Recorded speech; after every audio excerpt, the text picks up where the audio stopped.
lina changamoto ya kijiografia, lina maeneo makubwa ya miinuko. Maeneo yale kupeleka mtandao wa maji yamekuwa changamoto. Kwa hiyo bado upatikanaji wa maji uko chini ya 72%. Lakini kupitia ilani ya Chama cha Mapinduzi 2025-2030, Dr. Samia Suluhu na chama chetu cha Mapinduzi tumeahidi kwanza tutahakikisha vijiji vyote vinapata huduma ya maji na upatikanaji wa maji vijijini utafikia 95%.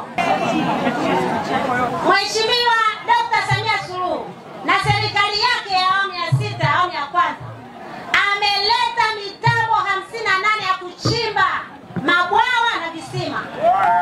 Mimi mbunge wenu mkinichagua kwa kura nyingi na mkiniletea madiwani hawa CCM, tutahakikisha mitambo hii inakwenda kuchimba mabwawa kwa ajili ya kunyeshea mifugo sehemu